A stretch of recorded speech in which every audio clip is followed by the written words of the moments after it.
Hey people, a long time no see, eh? Sorry, I've been super busy working on the chopper. I got that thing dialed now, it's so good.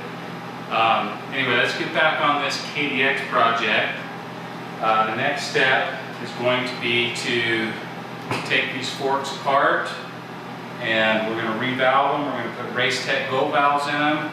We're going to shorten them 2 inches and put new springs in them.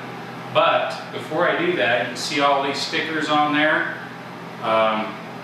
Man, I'm not a sticker guy. That's just, I mean I am, but not like this, just hodgepodgey kind of stuff. It's going to take me a long time to get all that peeled off. But I'm going to do that off camera, but I need to show you something. I'm going to come up close so you can see this. You guys, if your forks look like this, don't you think you've got some leaking fork seals? You should do something about it. This dude we bought this bike from, of course it was a $200 bike, so what do you say? But freak man, I mean, that's a crap load of dirt on that. Those fork seals have been blown forever. Now, what you worry about is screwing up your slider. If you have that much dirt sticking on everything, you can gouge up and screw up your slider. I checked this one out, it's okay. I'm going to clean all this off camera, take all the stickers off, and we'll be right back and kind of show you where we're at, okay? Okay, these things are cleaned up now. Come show you what they look like. All the stickers are off, and they used them to hide little marks and blemishes on the fork. You can see, you know, scratches and stuff, whatever, no big deal. You can actually kind of see how the bluing is faded. Some of the areas where the sticker was, like you can still see moose right there where the sticker was. It kind of protected the bluing from the sun. Okay, so let's get these babies apart. This one I took the spring out of earlier. So we're just take this cap off. Now that it's cleaned up, I don't mind touching them, but holy cow, they were so nasty. Okay, as you guys remember, the cap. Boom. Messy. There's going to be a retaining nut. Sleeve. It's part of the spring retainer that goes underneath there. You can have a spring guide. It's actually blue for some reason. And then I'm going to bring this up. I don't know if there's going to be much oil left in it.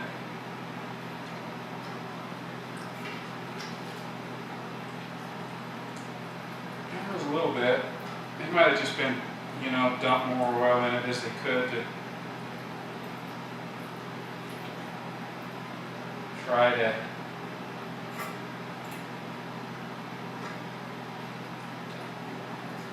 replenish from the oil bleeding.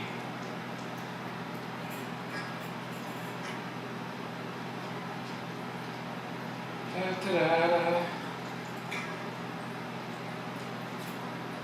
Oh. Okay, that's most all of it. Where's Rojo when you need him? Okay. As you can see, there wasn't much fork oil in there at all. Now what we got to do in order to get the cartridge out, flip around this way. It's okay if it leaks a little bit. You know, we're working with fly's gonna get. Trying my hardest not to kill the fly. It's been sticking on me like white on rice. And as you guys remember, there's a little rubber plug in the bottom of the fork leg. Almost all open chamber style forks have this rubber plug. You guys have seen that before, the KTMs have it. And okay, not too bad in there. Now this is an H14 Allen socket. H14 Allen socket, just goes on an impact gun. I'm just going to try to zip it off without getting my cartridge holding tool out. Let's see if that works. I'll turn on low air. Sorry for the noise, people.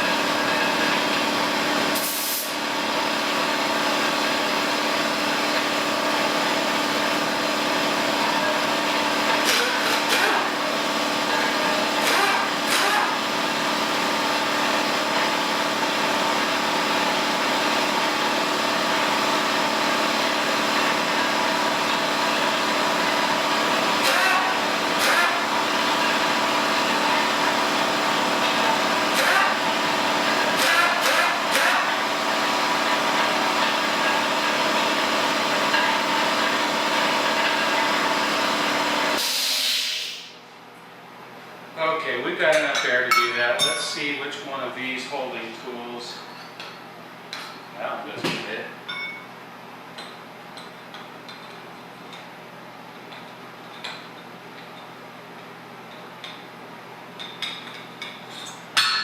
That one doesn't really fit. I'm going to guess it's this one.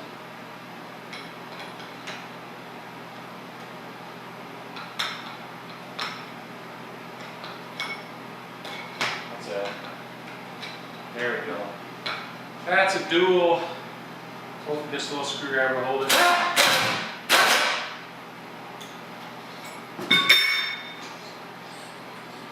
There, my friends. Here's the cartridge. Take all this stuff. Get it out of the road for a minute.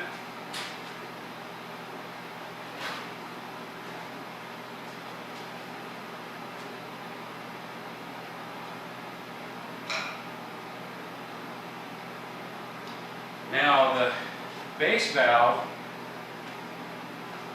on these are almost identical to the KLX.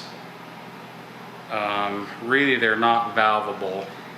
I knew that beforehand, and that's why I bought the Racetech gold valve kit, because we want to be able to valve it. But so what we're going to have to do, just like when we did Katsumi, going to gently grind the aluminum down from the staking, take this off, take the whole base valve off, and then we'll be ready to put the base valve on. Okay, now we got the base valve out. Let's go ahead and take the rest of it apart. We'll start out by taking the fork seal off. And I'm sure these seals and everything is destroyed, but you know, we're not going to sit around and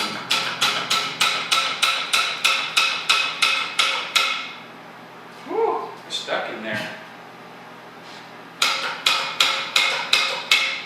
Oh boy.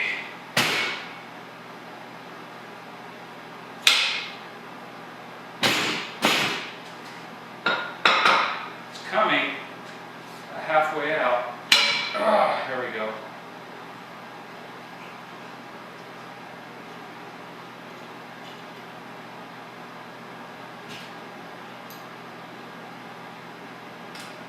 Take a look at the fly. You're on borrowed time, homie. This fly is driving me crazy. Yeah, completely destroyed.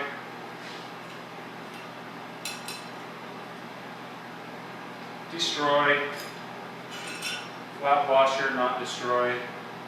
Seal, we know, destroyed. Hard, it's all hardened up. And dust seal, it's not even touching the sides. Alright, so now when we get this part done, before we clean everything, we want to kind of wipe off the slider. What we're going to do is we're going to inspect I want to make sure there's no little nicks, grooves. Anywhere that bushing, or excuse me, the seal is going to slide. Oh, sorry. Anywhere that bushing is going to slide, you're going to want to look it over really close. Make sure there's, believe it or not, there's a little bit of wear, but this is nothing like, I don't know if you can see it. I'm trying to look for it there. You can see kind of right here. If I turn it, you're going to see a little discolor. There's just a little bit of wear there, bushing wear, but they must have made this stuff out of some hardened stuff. Now you can see right here there's a line right in the middle of that bushing. That's because this surface is crowned. People don't realize it, but it's actually crowned. It's not flat, it's crowned. And when it's crowned, it's going to wear out in the middle first. You can see there's a lot of wear on that. But what can I do about it? I'm not going to buy new sliders. I'm just going to be aware of it. That's a lot of wear. Not so bad in there. A little bit of wear there, but that's quite a bit of wear. The bushings themselves are softer material, so it should wear the bushings more than that hardened slider, but sometimes it does wear like that. But whatever, this is going to be okay. So what we're going to do now is I'm going to clean everything up and get her all shiny inside and out. And then what I'm going to do is I'm going to start with the base valve here. And you guys have seen Katsumi's videos where I've taken this off and I put the Racetech gold valve on there with the shimming. I'm going to shim this for trail riding. It's not going to be motocross, it's not going to be desert, it's going to be trail, which means it's going to be very soft. Focus camera. There you go, it's going to be very soft, which is totally okay. Okay, I'll be back when that's done.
Okay, people, this is what the new base valve looks like.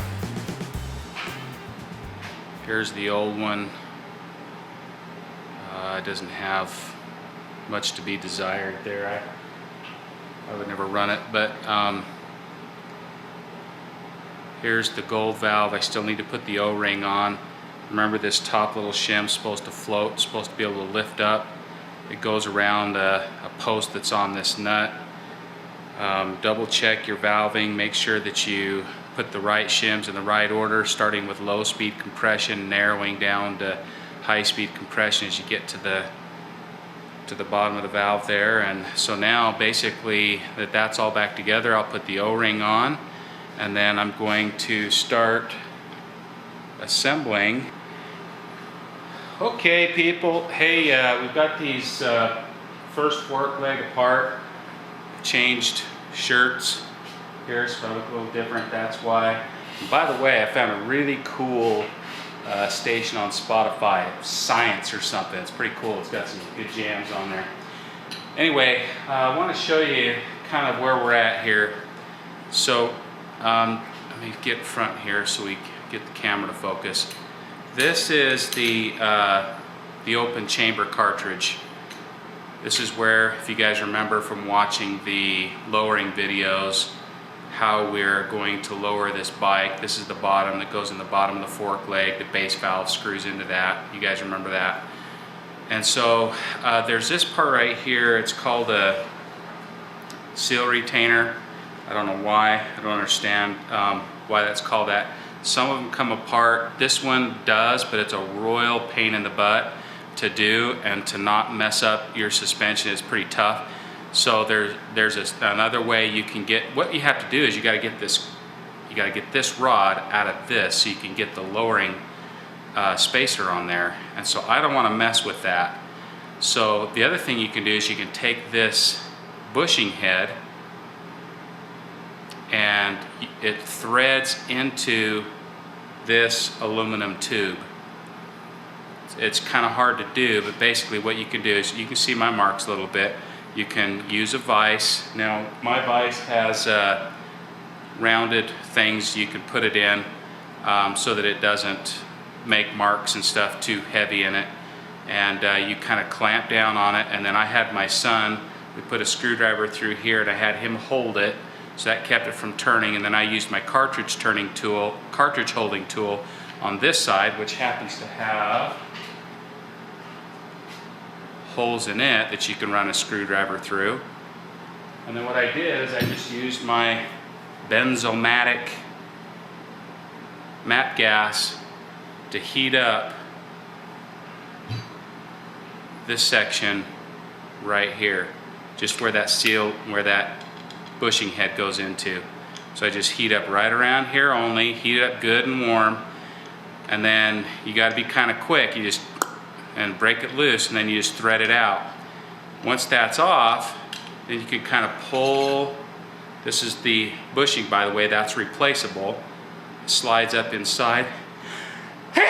Sorry, I mowed the lawn this morning, making me have allergies. It slides up in here, that bushing, and you can slide the rest of this stuff out like that. And we're going to set this tube aside for a minute. And remember, as the fork opens up, stand back, as the fork opens up, boom, this spring, this washer's always inside the cartridge. That's what holds that seal in. There's a little shelf inside that tube that holds this all together, but there's a top out spring here that makes it so that when the suspension opens, it's soft, it's not a hard thing. And so if we want to reduce how far open the suspension goes, lowering it, we have to put that spacer somewhere, either here on this side of the spring or on this side of the spring. Now I like to have impacts soften, so what you do then is you have to clamp this down and get the seal head off, excuse me, the piston. This is called the mid valve here, the mid valve piston holder. You have to get that off of this rod. So you have to clamp down this one, and if you can't get a grip enough on this to get this off, then you can, if you're very careful. Don't do it where any of the surfaces are going to be going through a bushing or a seal or anything. So if I have to hold it anywhere, I'll hold it way up here, up top, by where the cap screws on with a really strong set of vice grips. Because if you make a little mark right here, that's not a huge deal. That's just an aesthetic thing. Functionally, it doesn't matter here. And then you hold it real tight, and then you break this loose, and you get it off, and you can take it off. Okay? Once you have that off, Then you can take this spring off,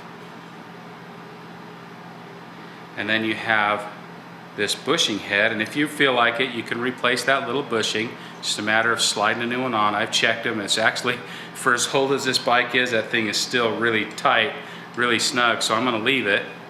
This little washer has to go up in there next to that bushing because that's what holds it in there when you bolt it all together. And then you take your spacer, which in this case is a 2-inch spacer. We're going to lower this bike 2 inches, and it doesn't matter which way it goes, it just slides on. Okay, once you have that, then you can put your spring back on like that. And then you're going to clean these threads, both inside and out on this, and they use red Loctite from the factory. I never do that.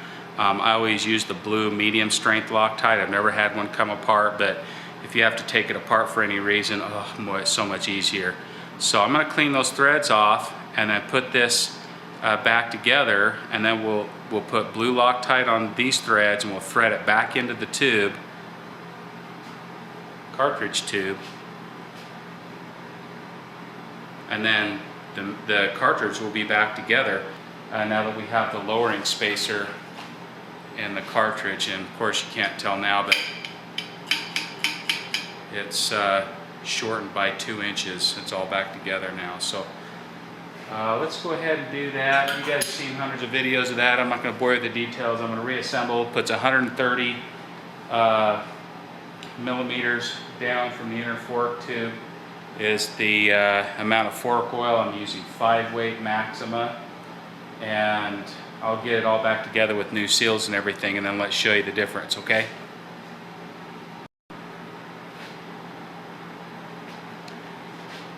Okay people, I want to show you just one other quick thing before I finish putting this fork leg together. This is the original fork spring. They don't make them anymore for this bike. You can't get them from Racetech. You have to have them custom made. Just kind of look at the size of the coils. I think they're, oh gosh, probably like 38 millimeter springs. I had these ones made from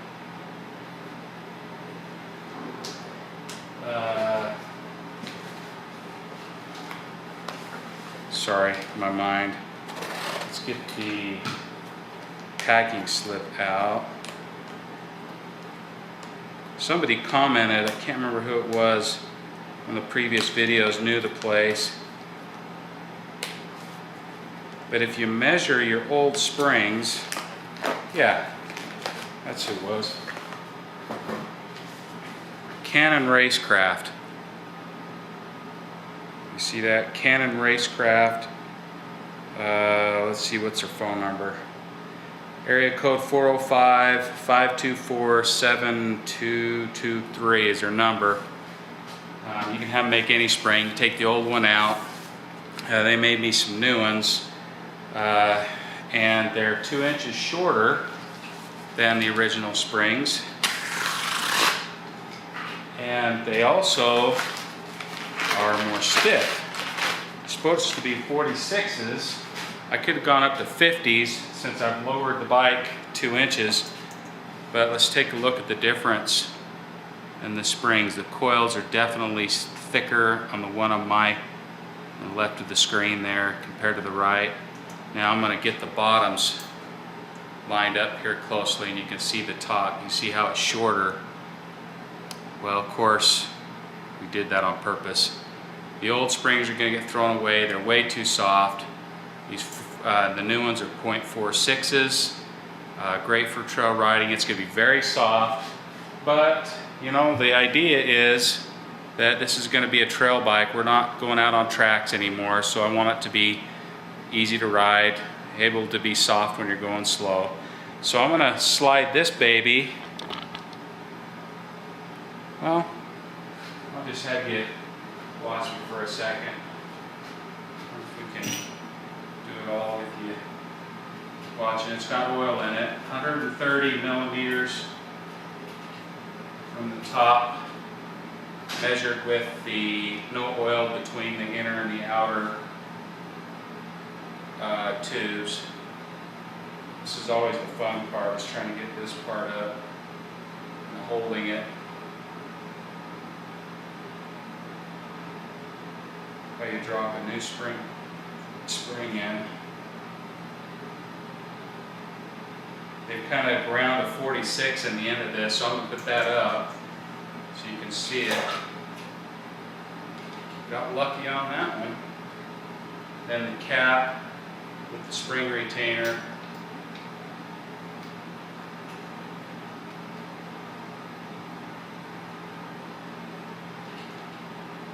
Oh, nice. I'll show you the amount of preload on the spring.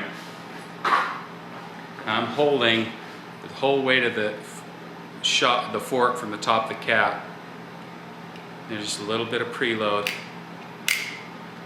Not a lot, that's perfect. Okay, so I'm going to lock her down and put her together. Well, I guess I can do it while you're right here. Can't see it from there, so let me come around here.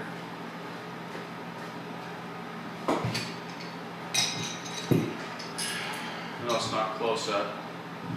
Sorry guys, gals. Just gonna lock this bottom nut. Take that cap, snug her down. Doesn't have to be killer tight, just good tight. Slide the top of the fork leg back up. We'll tighten these down for final when they're on the bike.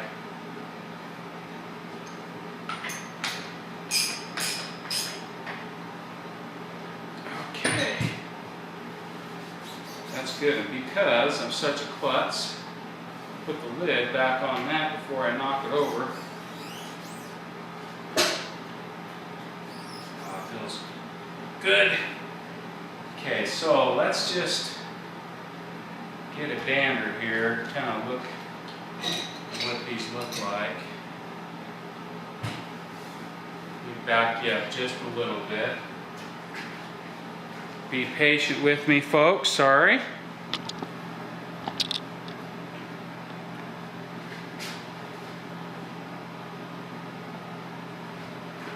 Now you can see here's the shortened fork leg. You can see how high that is. Now let's put the stock one up. Hey Makessa, I'm recording, you're on candid camera. Oh, sorry. No, you can come out here. Okay, so now you can see the difference. My hand is on top of the regular fork leg, and there must not be any oil in it. There's no resistance. This one has some rebound, and the other one is that much shorter. You see the difference between my two hands there? If I get an old trusty tape measure out, better yet, I'll use something even more accurate.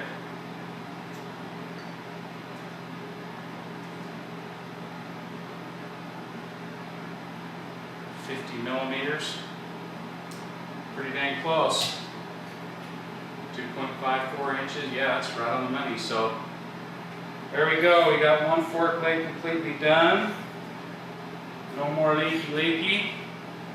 I'll spare you guys the agony, and now that that's done, I'm going to set it aside. Oh, that feels so much better. There's rebound and everything. Oh, that's great. I'll set it aside. I'll do the other fork leg, and then we'll have the forks done, and then I'll be getting ready to work on the shock. I'm not going to be able to do that today, but hopefully this week we'll lower it 2 inches, and then I'll be starting to mock up, get the swing arm, I gotta get the tires mounted. I've got the tubeless deal, and so I've got to get those tires mounted on the rims, and I can start mocking up, getting it into a rolling chassis, and then it's going to be go time. So anyway, thanks for watching, everybody. It's how to lower a KDX 2 inches. You can lower it any amount you want, get the proper spring length for the forks, and we'll show you the back soon, and we'll chat with you later.